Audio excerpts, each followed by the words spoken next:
Okay, it's 60 degrees. About 10:15 in the morning. Moving another load to the storage. I'm ready today.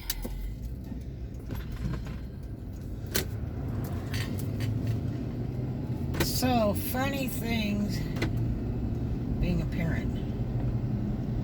So, I had moved from California. I was living in Oklahoma in my Aunt Roseanne Cash's apartment complex. And there's like 4 units to a building. They're one story. But they do have attics, and that's where all the AC and stuff was located. So when they had to be worked on, they just went up an attic. So they weren't exposed to the outdoors and the really rough cold weather and all that. So it was kind of interesting. The only problem is if they leak, it goes to the ceiling. So my daughter, when we moved there, she was 5 months old, and I was managing the apartment complex in exchange for living there free. My aunt also covered all my utilities, including my phone, which my phone bill was ridiculous because, and they charged for long distance back then, and my phone bills were like $200 a month, which was insane money back then. Because I was calling everybody in California because I missed California so bad. I had moved to a total dust bowl. Nothing there, nothing going on, and it was an hour and a half to go to Tulsa, Oklahoma, where they had city, okay? I just was not used to that transition. I was used to be able to roller skate, skateboard, bicycle ride to wherever I needed to go. There you absolutely had to have a car to go anywhere. Except for the Walmart, which was like 2 blocks from my house. So I used to walk my baby in the stroller down there all the time for something to do. Just walk around the store. So, and I sewed a lot, so it was neat because I could see whatever new fabrics there were, and that was pretty cool. But anyway, so one day my daughter, I got her this little sticky thing that you stick in the bathtub. It's a little plastic jobber, and then you stick your kid in there and it holds them up and they can play in the bath. And I put like 2 inches of water in there, as my baby sister scared me to death over babies. Kids can drown in 4 inches of water, So I had put her in that thing and put a couple inches of water in there, and so I had gone to the door or gone in the kitchen to get a drink, come right back so I could sit and watch her, and she was just having a blast. She just loved water, and I put all my kids, in swimming pools or waters because I didn't want them to not know how to swim, and I didn't want them to drown. Didn't want them to be scared of water. I knew too many people that had that problem. And, I was worried about my kids because I was raised sailing. So it would have been a terrible thing if we couldn't swim, if something traumatic had happened. So, and we were fearless when we were kids. I wasn't like sweating over sharks or anything else in the salt water. We just had fun. So anyway, I went to get a soda or something, run back in the bathroom, which was only like, a total of like 15 feet. And my daughter's laughing and giggling like a maniac. And I'm like, what is so funny that is entertaining her in like 2 inches of water? And so what had happened was, I go in there and there is, I had a little bit of the water just running real low as the water was going in. And what had happened was, I had a rubber glove near the bath. I I guess I had my hair salon stuff stacked up near the bathtub. And she had got a hold of one of those rubber gloves, and she had put it over the bath faucet, and it was huge and getting bigger by the second. I'm like, oh my gosh, how am I gonna get this off without trashing up the bathroom? Because it's gonna put water just everywhere. And she just thought that was hilarious. And this thing is like the size of, you know, a ball, like a really small volleyball. Okay. And she's laughing her head off. Man, I'm gonna tell you, that was so unreal. I couldn't believe it. Another time, she was in her walker, bopping around the house, and she had got in the bathroom cupboards, which, you know, I had baby locks on the bathroom cupboards. I had the door thing so they can't open the doorknob. I had the plugs that go in the electric outlets. You know, all that cool safety stuff you're supposed to have, right? Because you make sure, you know, and lock the refrigerator so she wouldn't climb in the refrigerator and close it on herself and die or whatever. You know, all that kind of thing, you know. Make sure there's no drugs or sharp objects available in her reach. Kitchen knives had to go in the top cupboard. I mean, just, you know, I had, you know, what I thought was a foolproof house, okay?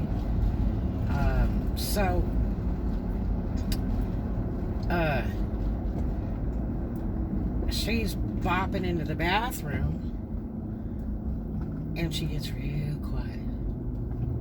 And so I get up and walk over there, and she has opened the cupboard door and has pulled out a bottle of alcohol.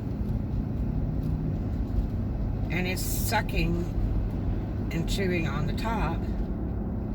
And it's kind of damp, smells like alcohol. And oh my God. And I couldn't remember how much alcohol was in that bottle.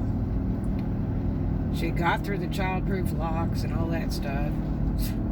It's childproof, give it to a kid, they'll get it open. So I'm freaking out. I'm like, oh my kid's gonna die poisoned by alcohol. Geez, you know, what am I gonna do? So I call the hospital, line's busy. I call, which was a little tiny local hospital. So then I called at 1-800-POISON hotline, whatever it is, and you gotta go round and round with them for like, you know, 30 minutes. And, you know, I'm like scared the police are gonna come to the door and say I'm a bad mom, you know. And so, they said, well, she's not gonna die of poison. They want to know how much was left in the bottle, how many ounces the bottle was, you know, how long did she have it, and you know, I'm like, maybe like a minute, you know. But, you know, babies, they can chug some drinks down now. So I was worried that, you know, she had chugged an ounce maybe or two. Even though it wasn't totally open, it was just loosely open. So anyway, I'm just scared to death because, you know, seconds are passing. My daughter might just pass out and die, you know. And so they said, well, if she drank what was messing in the bottle, she wouldn't die. And I'm like, but it says on the bottle, poisonous, you know, call 1-800-hotline, da-da-da. Do not ingest and all that kind of stuff. I'm like, should I give her milk? Should I give her liquids so she'll pee it out to thin it out right away? You know, will she vomit? Is she going to choke? Is she going to just die right here? Should I run her down to the hospital? They're like, no. She's not going to die from it. She didn't, you know, if what's missing, she ingested, it's going to be okay. I'm like, what do I do? And they said, well, she's going to be kind of drunk for a little while. And I'm like, what? I'm like, yep. So, I'm just freaking out.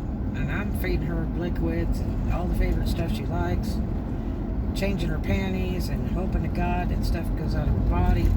And yep, she was kind of drunk wandering around in that walker. I wanted to leave her in the walker so she'd be standing up and pee, you know, gravity. So, oh, that was so scary. Jesus. So I called my baby sister, who's like the baby pro, and I said, Katrina, I said, look, I said, my kid drank alcohol. How'd you get a hold of that? I said, she opened the door locks in the bathroom on the cupboards that I put in, you know, and the childproof stuff and all that, and you know, I called the 1-800 hotline, the hospital. It was just really scary. I can't believe it. Is this like typical of being a parent? She's like, yeah. She said, my kid ate dirt one time. I said, dirt? Oh my God, I would never put my child in dirt. You know, I always kept my kid clean, and all the Okies would tell me, you keep on keeping that kid clean, it's going to get sick all the rest of its life. It'll never be, you know, foolproof to bacteria. If you keep an ultimate clean house and them kids never get clean, never get dirty. And I'm like, well, no way, I'm not doing that. My father's Navy captain. I'm the queen of bleach. I mean, you know, no, it's not happening. That's why hospitals are clean, you know what I mean? And then he's like, hey, I go in the hospital and I use my elbows going in and out of that door. I ain't touching nothing. I don't even sit in a chair when I go in that hospital, because there's more germs in a hospital than you can believe. And I'm like, oh God, here we go. Now I gotta be scared of something else. So my baby sister says, well, my kid ate dirt one time. And I'm like, what? She says, yeah, we had, you know, a couple bags of fertilizer outside to do the backyards, you know, when we first bought the house. And Christopher was like 2 or 3. And Jennifer, I think, is like 5 or 6 back then. And that was about the time I left California. And they had bought their own house out in Westchester by the airport. What a loser property. Now it's worth $5 million, okay? No lie. Her house books out at $5 million.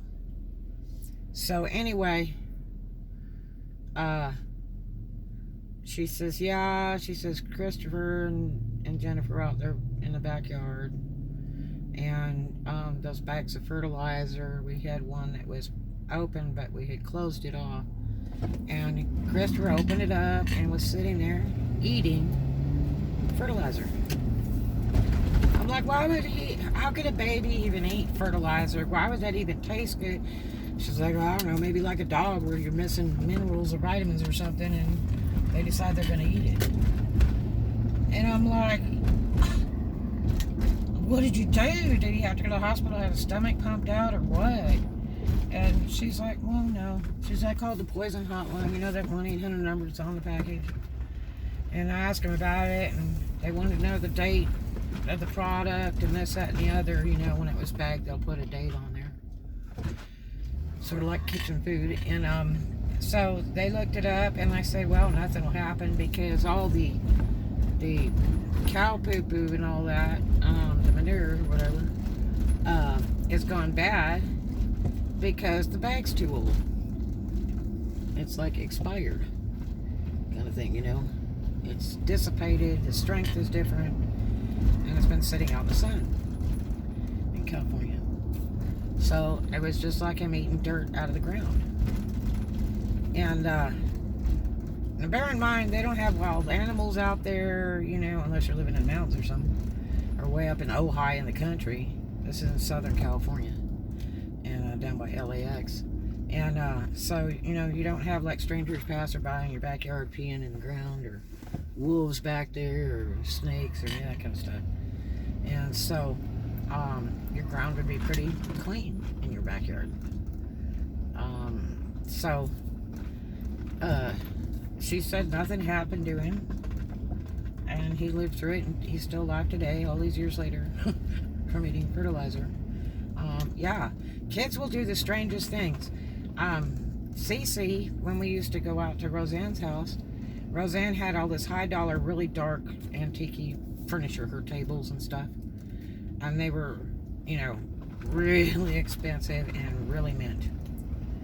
And so when Cece was, you know, starting to, you know, get around in the walker and stuff, or you put her on the floor, she would pull herself up with a table or whatever, and she would get on the coffee table and start chewing on it with her gums because she was teething. You know, baby dogs will do the same thing. Puppies will do the same thing. And so, you know, I would have to run over there and go, no, no, no, no, no. And because Roseanne would have a nervous breakdown, she'd see that. So, and she was real snotty about it because she drank, and she would say something really crass and make you feel terrible. And she was, she says, your daughter is chewing on my coffee table. And I'm like, oh, I'm so sorry, I'm so sorry. And I get her away and play with her and stuff. And so, Roseanne had this guy friend. He kind of acted like he was her boyfriend, but I kind of think she was gay in the end anyway. I don't think she cared for men at all, because she'd been through some stuff with Johnny Cash and all that years ago, and it's just kind of a long story. So anyway,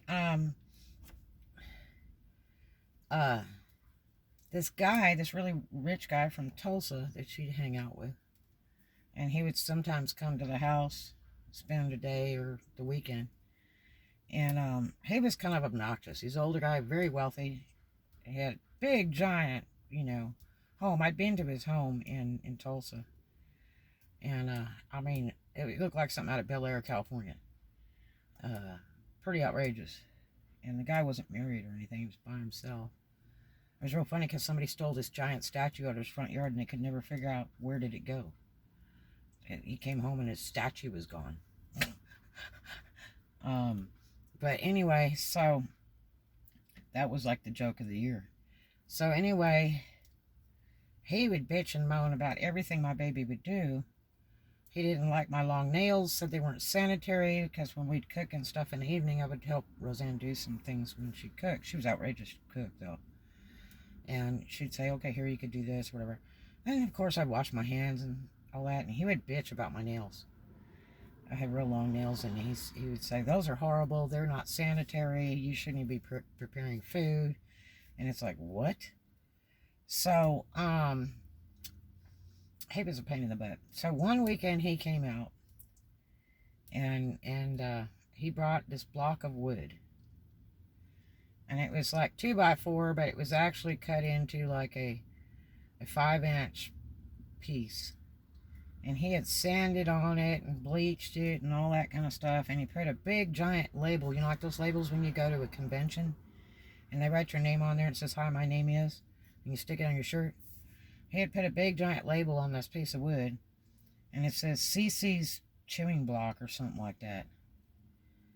And he said, he walks in the door and he says, I have a gift for you. And I'm like, this obnoxious character is going to bring me a gift? I mean, he talks to me like dirt trash, treats me like crap. I can't imagine this guy's bringing me a gift. And Roseanne's standing there in the kitchen, and he says, here. And he hands it to me, and I'm like, so it's a block of wood. He said, yeah, we'll read it. And so I look at it, and it's like Cece's chewing block or something. And I'm like, excuse me? And he says, well, she likes to chew on the damn furniture, so here's a piece of wood. I sanded on it and sterilized it and everything, so there you go. Let her chew on that. And I was like, oh. And Roseanne just kind of laughed a minute, and she says, well, try it. And so I gave it to her, and she kind of looked at it, put her mouth on it, which babies do that. They put her mouth on anything. And she put her big slobbery mouth on it, and then kind of looked at me, batted her eyes, and laid it down. And then she tried to pick it up again, walking around the house in her walker, and then she, you know, put it up to her mouth again, and then she threw it in the floor. So now it's got germs on it. And he runs over there and puts it back up on her thing. I said, well, you can't put it on there after it's been on the floor, because we walk on the floor. And it's dirt and stuff outside the house, so it's not cool. It would make my daughter sick. And he's like, well, she needs to stop chewing on the furniture. He's like, who is this dude? He's not married to my aunt, and he's not living there, and who is he to give orders? He's really obnoxious. And so I just kind of hold my breath, because he was way older than me, and he was just a jerk, and sometimes you just got to hold your breath, because the more you say, the worse it is. So, that really didn't work. And then Roseanne said something or other. I said, well, maybe she just likes the way your tables taste. I don't know. It's just a baby thing, It's to be expected. I mean, yeah, you should be careful when you go to other people's houses and all that stuff. And watch your children and everything. But, on occasion, she would stand up to the table and be slobbering away and start, chewing on the table. And it wasn't really bad like a dog or anything. You could barely even see any mark there because she was gumming it. You know what I mean? They bite on stuff so that the teeth will come through and they'll stop hurting. That's all they do. So it wasn't like a really bad thing or really, visual, trash in the furniture or anything. She's just a baby, So, yeah, some things that kids do, it's just part of raising children. But you really do have to watch them. You can't leave them alone at all. You can't. You can't let them play in the yard by themselves because of the freaks. I don't care if it's their backyard, front yard. You need to be out there watching them. Things happen. And they happen in the blink of an eye. You can't leave them in the car. They can die in, 15 minutes with the windows up. You have to watch. Who's their babysitter? I had a lot of babysitter problems with Cece. And not because she was a bad kid. Just because there's some weird people out there. And you think you trust them, and they're just not trustworthy. So you've got to follow your instincts. If you feel nervous inside or something's wrong, I'm telling you something's going to be wrong. So you got to make a change. And, I was mostly a single parent, so I had to do it myself. I worked, I went to college. Nothing stopped me. Nothing broke my stride. And I get tired of hearing people go, well, I got kids, or I can't work because I have kids. Well, then don't open your legs. Bottom line, don't open your legs. You have kids, you have kids. You've got to deal with it. Life goes on. If you cannot raise them, cannot afford to take care of them, and not interested in it, let them be adopted out. Because there's somebody else that will raise them, that would love to have children and can't have any. So I don't want to hear your excuses. By myself. I was never out searching for the man to pay my way, buy my cars, buy me a house, marry me, all that stuff. I did on my own. And I'm not going to say that I never wanted that. It's just I did on my own.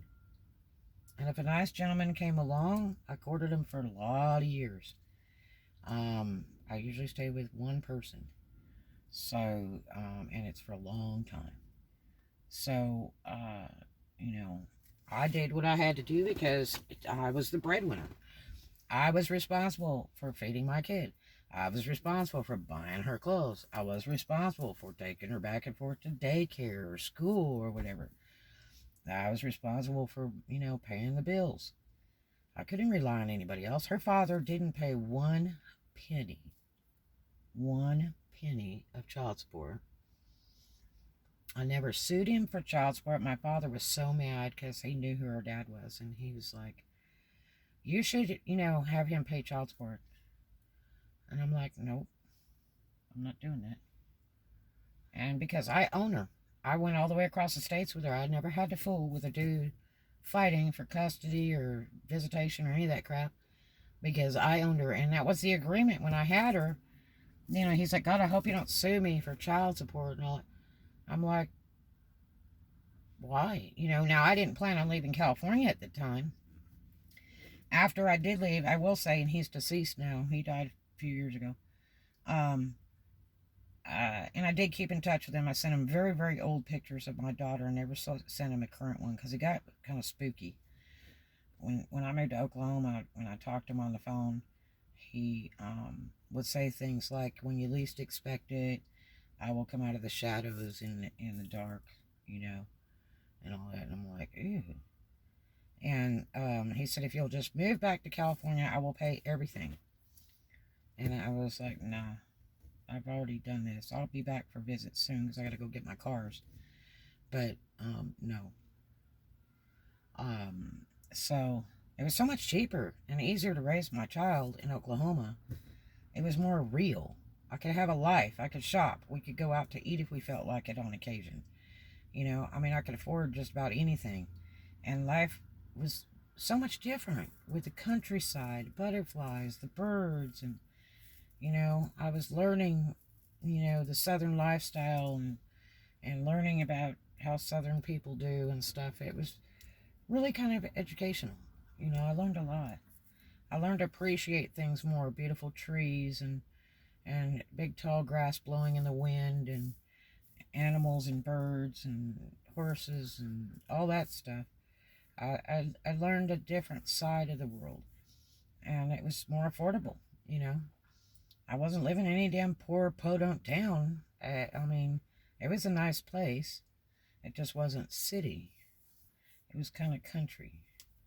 I lived in the city, which you would call the city, where it actually had streets, you know, but 10 minutes away, you're driving dirt roads. And there's some beautiful homes out there, you know. There wasn't a lot of farming. There was industrial stuff, but it was very country.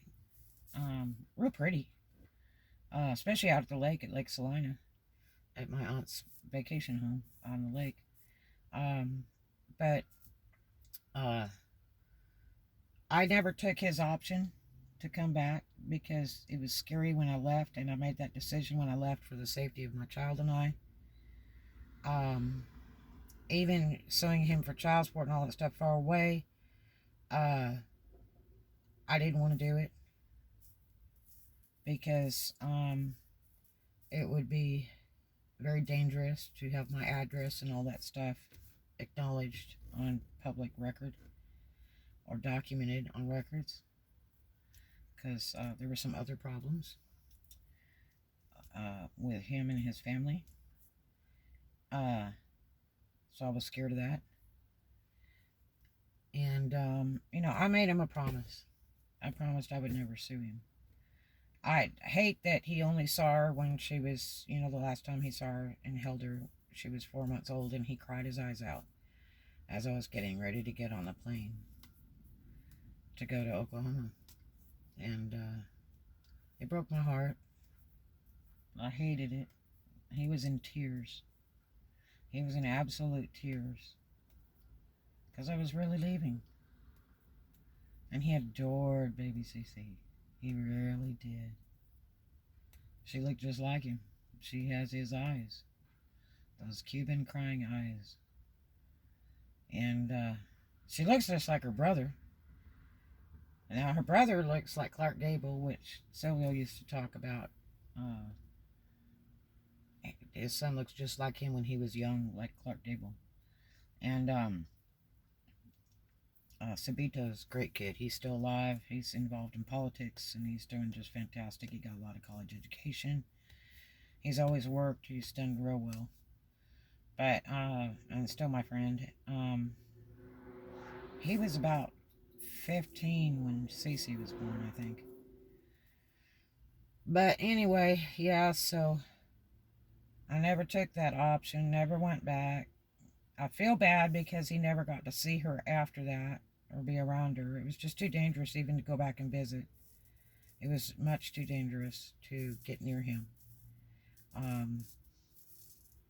because of relatives. So I didn't want to endanger my daughter in any way. So yeah, I did it all by myself. And only did welfare one time for like 3 months, and then I walked out of that deal. That was just worthless.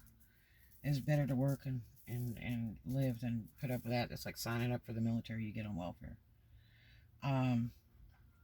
So yeah, I did it all by myself with no man's help. And, you know, it was hard because a lot of guys don't even want to date you if you have kids because they just don't want any kids but their own. But I didn't care. I was having a blast raising her. And I was never really worried about all that. I just made a real fatal mistake when a good friend of mine, Kathy Stotts, had told me this guy had a big crush on me. It was very well-to-do and was a city official in Memphis. And I told Kathy, I said, I just don't really like him. I mean, he's not that good looking. And she says, but he has money and he can take care of you and your daughter. And you should really just be with somebody that picked you this time. And I'm like, man, I just don't know about taking that big spin on the wheel for the money. I don't want to be with somebody for that reason. I'd rather it be a natural attraction or nothing at all. And she said, you should do it. And that was the worst mistake I ever made in my life.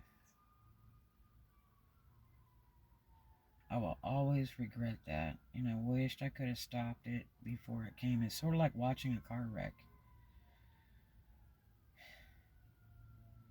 You don't have time to even think.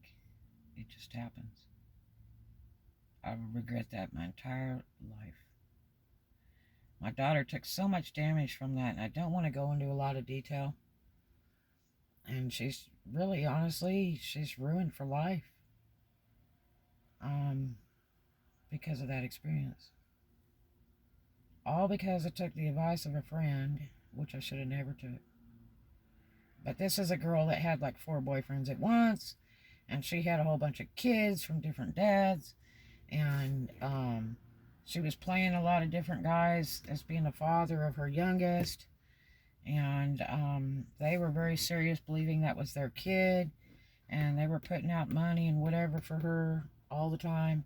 And it's like, I knew better than that. I knew who the dad was to that baby.